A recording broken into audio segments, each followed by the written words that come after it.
इन्हें नहीं देगा। खुश हो रहे थे ना तुम अनंत अंबानी की शादी देख के, खर्चा तुम ही से वसूल कर लिया मोटा भाई ने। पहले आदमी का काम रोटी कपड़ा मकान में चल जाता था, पर मोटा भाई ने आदत लगाई कि नहीं, रोटी कपड़ा मकान के साथ इंटरनेट की आदत डालो, डेटा की आदत डालो। अब डेटा की जब आदत डल गई तो आटे के साथ साथ डेटा भी महंगा हो गया। अब जब मोटा भाई ने किया तो इसके पीछे पीछे एयरटेल ने और वीआई ने भी कर दिया कि गाली तो मोटा भाई खा ही रहे हैं, पीछे हम भी माल कूट लें। एक ही झटके में तीनों ने मिलकर 50,000 करोड़ का मुनाफा कर लिया एक डिसीजन से। अधिकतर भारतीयों की पहली सिम जो थी वो बीएसएनएल थी, पत्नी की तरह बढ़िया से साथ निभा रही थी। लेकिन भाई साहब जब आया जियो, जब आया एयरटेल एक गर्लफ्रेंड की तरह, तो उसको छोड़ के तुम पहुंच गए उसके पास, और जब लात पड़ी तो वापस आपको पत्नी याद आ रही है। Hashtag I support BSNL, hashtag port to BSNL trend कर रहा है। लोग बाग रैलियां निकाल रहे हैं, धरने प्रदर्शन कर रहे हैं, सिम पोर्ट कर रहे हैं। लेकिन भाई साहब अब क्या होगा इससे? लेकिन आपने कभी सोचा कि एक जमाने में मार्केट का लीडर, सबसे ज्यादा प्रॉफिट कमाने की मशीन, भारत का प्राइड, ये बीएसएनएल एकदम से लॉस में कैसे आ गया? ये बीएसएनएल फेल हुआ या जानबूझ के इसको फेल किया गया, इसका दम घोटा गया? इस मुश्किल हालात के बाद भी ये अब तक टिका हुआ कैसे है? और अब क्या वास्तव में वापसी कर पाएगा? और बीएसएनएल का वापसी करना आम भारतीय के लिए जरूरी क्यों है? और इस पूरे गेम में टाटा जी की क्या भूमिका है, इस सब पे चर्चा करेगा आपका राहुल। पूरे घटनाक्रम से 4 ऐसी चीजें जो हमको सीखने को मिलेगी और ये सबक सबको सीख लेना चाहिए। तो सबक क्या है वीडियो के अंत में बताऊंगा, तो टिके रहना। तो अगर डेटा के महंगे होने से परेशान हो, बीएसएनएल की बहुत जोर से याद आ रही है और आपको लगता है कि सही वक्त पे सही टॉपिक उठाया है और डीप रिसर्च की है, तो भाई साहब वीडियो को लाइक जरूर कर देना। आपके लाइक के इंतजार में जनता जनार्दन की जय बोल के करते हैं वीडियो की शुरुआत।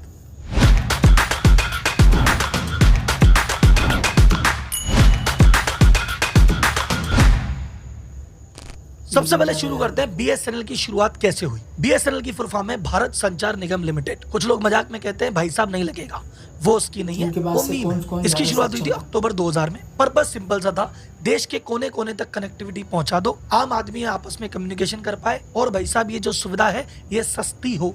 इस उद्देश्य के साथ बीएसएनएल बाजार में आया, क्योंकि उस समय प्राइवेट कंपनियां पहले ही कम थी, और जो थी वो कहती थी कि भैया हमारा फायदा तो शहर में है, क्योंकि शहर में काम भी आसान है और पैसा भी मोटा है। और गांव जाएंगे तो गांव में यार इतनी दूर कौन जाए, इतनी मेहनत कौन करे, और गांव वाले तो यार ज्यादा पैसा भी नहीं देते। प्राइवेट कंपनियों को तो चाहिए प्रॉफिट, तो वो तो दूर गई नहीं। लेकिन बीएसएनएल तो सरकारी कंपनी है, उनको तो जनता की सोचनी थी। तो जिसका कोई नहीं उसका बीएसएनएल था, तो बीएसएनएल गई दूर दराज गाँव में, पहाड़ों में, रिमोट एरिया में, और वहां पे अपना संपर्क स्थापित किया। अब यूं तो बीएसएनएल को प्रॉफिट से लेना देना नहीं था और बाकी की तुलना में सबसे कम रेट पे भी दे रही थी, लेकिन उसके बाद भी पहले साल ही जबरदस्त प्रॉफिट किया। और 2001 से लेकर 2008 तक 8 सालों में एक भी बार लॉस में नहीं गई, बल्कि टोटल 8 सालों में 46,668 करोड़ रुपए का प्रॉफिट कमाया। ये दूध देने वाली गाय थी भारत सरकार के लिए। एक समय ऐसा था सन 2004-05 में 10,000 करोड़ का प्रॉफिट सिंगल ईयर में कमाया था। ये बात उस जमाने की है जब बीएसएनएल डोमिनेट किया करता था, 70% मार्केट शेयर था, और ये एयरसेल, डोकोमो, आइडिया फाइडिया चड्डी में घुमा करते थे। तो भाई साहब जब कोई चीज गवर्नमेंट का खजाना भरने लग जाती है और पैसा देने लग जाती है, तब आता है लालच, और फिर चालू हुआ बीएसएनएल का डाउनफॉल। इसके 4 कारण थे, एक एक करके समझते हैं। पहला कारण 2007 के आसपास सुगबुगाहट हुई कि भैया जो उस समय के टेलीकॉम मिनिस्टर हैं दयानिधि मारन, उनसे सीबीआई पूछताछ कर रही है। पता नहीं यार क्या बात हो गई, क्या बात हो गई। फिर बाद में मीडिया में खबर निकल के आई कि इन्होंने अपने घर पे बीएसएनएल के बड़े बड़े अधिकारियों की मदद से 323 हाई कनेक्शन की लाइनें हैं अपने घर पे डलवा रखी थी। बोले sir 323 high speed internet connection अपने घर पे क्या कर रहे थे? सर उस बीएसएनएल की लाइन से इनका जो प्राइवेट नेटवर्क था, सन नेटवर्क, इनका खुद का मीडिया चैनल था, उसको सप्लाई दे रहे थे साहब। अब बताओ, सरकारी पैसों से, बीएसएनएल के पैसों से प्राइवेट मीडिया चल रहा है। तो अब जब ये गड़बड़ी पकड़ में आई तो दयानिधि मारन ने किया रिजाइन। उस समय थी गठबंधन की सरकार, तो ये इन्होंने रिजाइन किया, तो इन्हीं की पार्टी के दूसरे व्यक्ति आए, ए राजा, वो बने टेलीकॉम मिनिस्टर। उस समय बीएसएनएल प्लान कर रहा था वाईमैक्स टेक्नोलॉजी लाने का, कि भैया हम स्पेक्ट्रम बांटेंगे और वो पूरे देश में जगह जगह जाएगा और वायरलेस डेटा ट्रांसफर होगा और मस्त इंटरनेट मिलेगा। पर उसका जो एक्शन हुआ 2G स्पेक्ट्रम का, उसमें हो गया 2G घोटाला, जो अखबार में आ रहा था ना 1,76,000 करोड़ का घोटाला। बस उस घोटाले के बाद से बीएसएनएल के उल्टे दिन चालू हो गए और ऐसा लॉस लगा कि वो लॉस हर साल बढ़ता ही रहा और आज तक प्रॉफिट की शक्ल बीएसएनएल ने नहीं देखी है। हालांकि बाद में सुप्रीम कोर्ट ने भाई साहब ए राजा को बरी कर दिया, तो भाई साहब इसको अभी घोटाला कह सकते नहीं कह सकते, या आप मुझे कमेंट बॉक्स में। अब देखो बीएसएनएल में गड़बड़ियां निकल गई 2 बड़ी बड़ी। एक टेलीकॉम मिनिस्टर भाई साहब घर पे लाइनें ले रहा है, दूसरा टेलीकॉम मिनिस्टर घोटाले कर रहा है। तो अब की बार बीएसएनएल पे आ गई सबकी नजरें सीबीआई वैसे सब इन्वॉल्व हो गए कि यार बीएसएनएल में बहुत बड़ी गड़बड़ी चल रही है, ये तो दूध देने वाली गाय है, इस पे चेक करो। तो बड़े बड़े टेंडर छोड़ो, छोटे छोटे जो टेंडर थे ना उस पे भी निगरानी, और ऐसा नहीं कि फालतू की जांच थी, जांच करी तो छोटे छोटे टेंडर में भी गड़बड़ियां निकली। पता चला कि भाई साहब ऐसी ऐसी कंपनियां टेंडर भर रही है जिनके कोई एड्रेस ही नहीं है, नाम पता ही नहीं है, शेल कंपनीज है। नोकिया जैसी कंपनी रिजेक्ट हो रही है और शेल कंपनी सिलेक्ट हो रही है। अब इधर यहाँ पे गड़बड़ी चल रही है और उधर की तरफ एयरटेल अपना एक्सपेंशन करे जा रहा है, वोडाफोन अपना एक्सपेंशन कर रहा है, आइडिया अपना एक्सपेंशन कर रहा है। इनको कोई रोकने वाला ही नहीं, प्राइवेट प्लेयर चल रहे हैं और इधर इसके हाथ पांव बांध दिए गए, क्योंकि कुछ नया ऑर्डर लेने जाए बोले इसकी जांच होगी, इसमें गड़बड़ी, ये रद्द।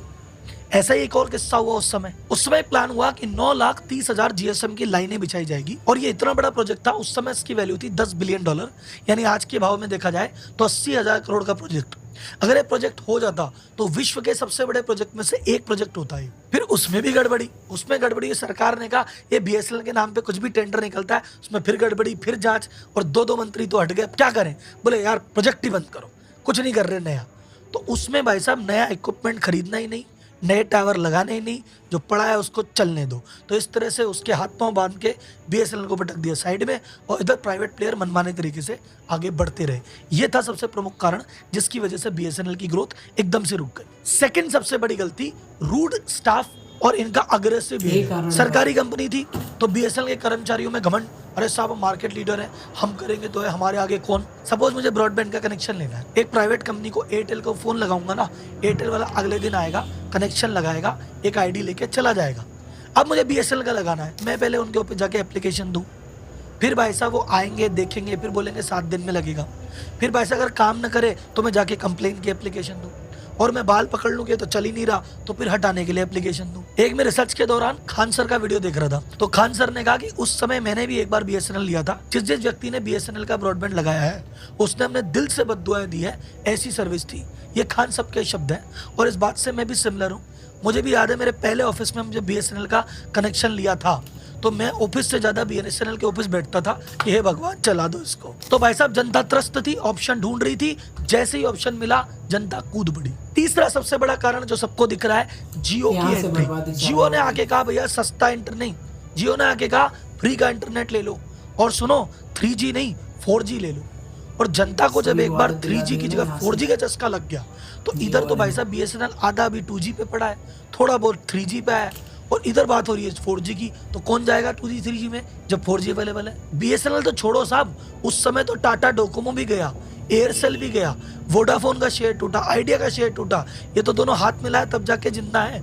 इतनी आंधी आई थी जियो की। तो बहुत सारी ऐसी कंपनियां हैं जो और खत्म हो गई, मुझे अभी नाम याद नहीं आ रहा कौन कौन सा है, मुझे चैट बॉक्स में बताओ। चौथा जो मुख्य कारण था वो भी बीएसएनएल का इंटरनल कारण था, इनकी इनएफिशिएंसी। मतलब एक होता है टेक आरपू मतलब एवरेज रेवेन्यू पर यूजर, एक यूजर से कितना कमाते हो, ठीक। तो आरपू निकलता है कि भाई शहर में अगर आप काम करोगे तो आपको शहर का आदमी ज्यादा पैसे देगा तो आपका आरपू ज्यादा होगा। अब बीएसएनएल मोस्टली काम करती थी गाँव में, दूर दराज में, पहाड़ों में, और सरकारी कंपनी है तो सस्ता रखना जरूरी, तो एक तो इसका आरपू कम था, प्लस इसके खर्चे ज्यादा थे। बीएसएनएल में एक टाइम पे थे 1,70,000 एम्प्लॉय और सबकी मोटी मोटी सैलरी, तो इधर इनकम तो आ रही नहीं और इतने मोटे खर्चे और दो, तो भाई साहब बीएसएनएल की कमर टूटनी तय थी। तो बीएसएनएल क्यों टूटा ये आपको समझ में आ गया, लेकिन बीएसएनएल टूटना नहीं चाहिए ये जरूरी है। तो राहुल जी बीएसएनएल की जरूरत हमको है क्यों, टूट गया तो टूट गया, घनी कंपनी बंद होती है, एक और सही नहीं साहब बीएसएनएल बंद नहीं होना चाहिए। इस बात को भाई साहब आप पकड़ के ध्यान से सुनते क्यों अभी बताता हूँ। सबसे पहला कारण तो भैया आपने अभी आंखों के सामने देख लिया, टू कंट्रोल द कंपटीशन। अभी भाई साहब बीएसएनएल खत्म हो गया, प्राइवेट प्लेयर वैसे चले गए, ले दे के 3 कंपनियां बाकी रही है, जियो उसके बाद 40% शेयर है, फिर आ गई एयरटेल उसके बाद 33% शेयर है, उसके बाद आ गई वीआई 10-15% पे वो बैठी है। ये 3 कंपनियां मिलके 90% बाजार लेके बैठी है। ये तीनों मिलके कमरे में जो डिसाइड कर लें वही रेट है। तो इनकी रेट को कंट्रोल करने के लिए इनके मन में डर नहीं है, हम चाहेंगे जो रेट कर लेंगे। जनता के पास ऑप्शन कहाँ है, कहाँ जाएगी जनता। अगर बीएसएनएल का नेटवर्क वहाँ मौजूद हो, बीएसएनएल भी बोले हम भी देंगे 4G, हम भी देंगे 5G और हम भी खड़े हैं, तो जनता जैसे ही तुम 10 रुपये बढ़ाओगे ना, जनता फटाक से बीएसएनएल में आएगी और फिर ये डर के मारे अपने आप अपनी रेटें कंट्रोल में रखेंगे। अभी इनको डर नहीं है, तो इनको डराने के लिए एक बंदे का खड़ा होना जरूरी है, इसलिए बीएसएनएल का जिंदा होना जरूरी है। अब एक सवाल कि राहुल जी अगर बीएसएनएल की इतनी लंका लगी हुई है, रेवेन्यू आ नहीं रहा, खर्चे ज़्यादा हैं, भाई साहब टेक्नोलॉजी पुरानी है, सर्विस खराब है। फिर अभी भी बीएसएनएल जिंदा कैसे है? जब डोकोमो खत्म हो गया, एयरसेल खत्म हो गया, तो बीएसएनएल को भी खत्म हो जाना चाहिए। इसके दो कारण है खत्म क्यों नहीं हुआ। पहला कारण भाई साहब, दुआओं ने बचा लिया, क्योंकि बीएसएनएल ने ऐसे गाँव में, ऐसे ढाणियों में, ऐसे पहाड़ों में कनेक्शन लगा रखा है कि जहाँ पे ना अभी तक जियो एयरटेल गए हैं, ना ये जाने की सोच रहे हैं अगले 5 साल में, बोले इतनी दूर हम ना जाए। और वहाँ बीएसएनएल पहुँच गया था उनकी सुविधा देने के लिए। तो भाई साहब वहाँ कोई है ही नहीं, तो बीएसएनएल की वो सिम तो कभी बंद नहीं होगी, तो इसलिए एक तो खड़ा रहा। दूसरा कारण है बीएसएनएल है सरकारी कंपनी, इसको मिलती है सरकार की बैसाखी। तो मोदी सरकार फंड पे फंड रिलीज करे जा रही है। सरकारी एम्प्लॉय बीएसएनएल के तनख्वाह तो सरकार देगी, रेंट सरकार चुकाएगी और इन लोगों को इनके टावर के खर्चे निभाएगी। तो सरकार की बैसाखी से इनका काम चल रहा है और थोड़ा बहुत चल रहा है दुआओं से। अब सबसे बड़ा सवाल जिसका शायद आप इंतजार कर रहे हैं कि राहुल जी ये बात बताओ, ये बीएसएनएल बाउंस बैक करेगा कि नहीं करेगा, ये वापस आएगा कि नहीं आएगा? तो सर जी इसका जवाब है आपकी उम्मीदों को बल देते हुए, हाँ ये वापस आ सकता है। और 4 कारण है जिसकी वजह से मुझे लगता है आ जाएगा। पहला कारण है भाई साहब करंट गवर्नमेंट। मोदी जी पिछले 5-6 सालों में 3 लाख करोड़ से ज्यादा का फंड बीएसएनएल के रिवाइवल के लिए रिलीज कर चुके हैं। ये सरकार को पता है कि भाई साहब चाहे डुबाया किसी ने भी हो, अगर हमारी निगरानी में बीएसएनएल बंद हो गया तो ये जनता माफ नहीं करेगी। तो भाई साहब कुछ भी हो, कैसे भी हो, बीएसएनएल को जिंदा रखना जरूरी है। तो सरकार का साथ तो है। दूसरा जो मुझे सबसे बड़ा भरोसा है वो इस सरकार से और मोदी जी भी बड़ा भरोसा है, वो है टाटा का भरोसा। जहां मोटा भाई ने और एयरटेल ने 5G लॉन्च कर दिया है, 5G की टेस्टिंग लग रही है, वो कह रहे हैं 3-6 महीने में 5G कर देंगे सब जगह। उधर भाई साहब बीएसएनएल अभी कह रहा है हम तो 4G की तैयारी कर रहे हैं। तो 2024 का टारगेट है कि हम तो 4G लगाएंगे और 2025 में इसको 5G कर देंगे। अब अगर कोई भी बीएसएनएल का व्यक्ति मुझे ये कहे कि हम तो 2024 में तो 4G करेंगे और 25 में 5G करेंगे, मैं इनकी बात मानो ही ना। लेकिन भाई साहब इस काम का जो ठेका दिया गया है वो दिया गया है रतन टाटा जी की कंपनी टीसीएस को। 15,000 करोड़ का कॉन्ट्रैक्ट टीसीएस को दिया गया है। और जब टीसीएस ये कहती है कि हम जिम्मेदारी लेते हैं 2024 तक लगा देंगे सब जगह और हार्डवेयर वही रहेगा, सॉफ्टवेयर में जरा सा अपडेट करोगे 4G ही 5G हो जाएगा, तो मुझे टाटा का भरोसा है कि भाई साहब टाटा कर देगी। तो अगर आपको भी लगता है कि यार टाटा का भरोसा है तो एक हैशटैग चलाते हैं आप लोग, देखते हैं आप और मैं में कितना दम है।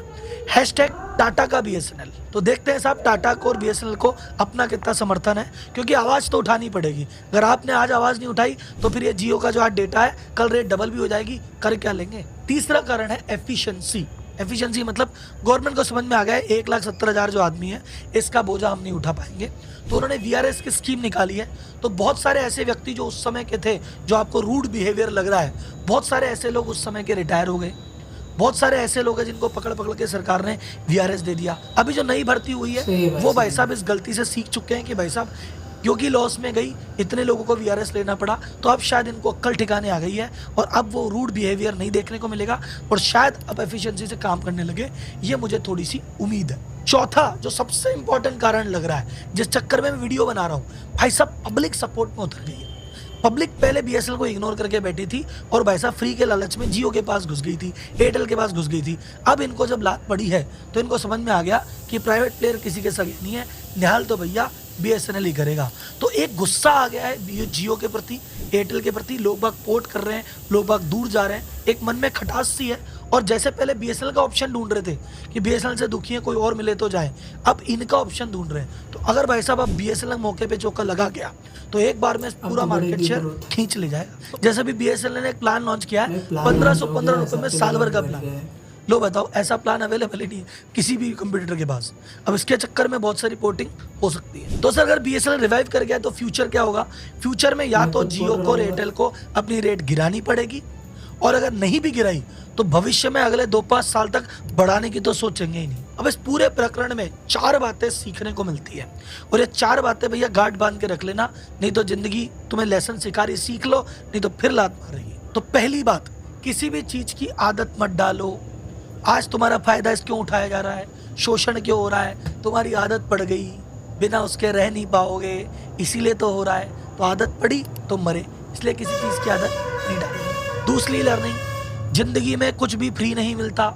अगर तुम्हें कुछ फ्री दिया जा रहा है तो तुम्हारा आज नहीं तो कल, ऐसे नहीं तो वैसे, कहीं ना कहीं पे भार तो तुम पे आने ही वाला है। तो पहले फ्री की सिम लेके उछल रहे थे, अब सबक मिल गया। तो कोई भी आदमी कुछ सस्ता दे, फ्री में दे, तो ये सोच के मत देखना कि मजे आ गए, वो मजा तुमसे ही वसूला जाएगा। तीसरा, ये चीज़ अपन को बीएसएनएल से सीखने को मिलती है कि अपग्रेड करोगे तो जिंदा रहोगे। जब दुनिया 2G से 3 पे गई, 3 से 4G पे, 4G से 5G पे, और बीएसएनएल नहीं जा पाया, तभी तो उसकी हालत ख़राब है।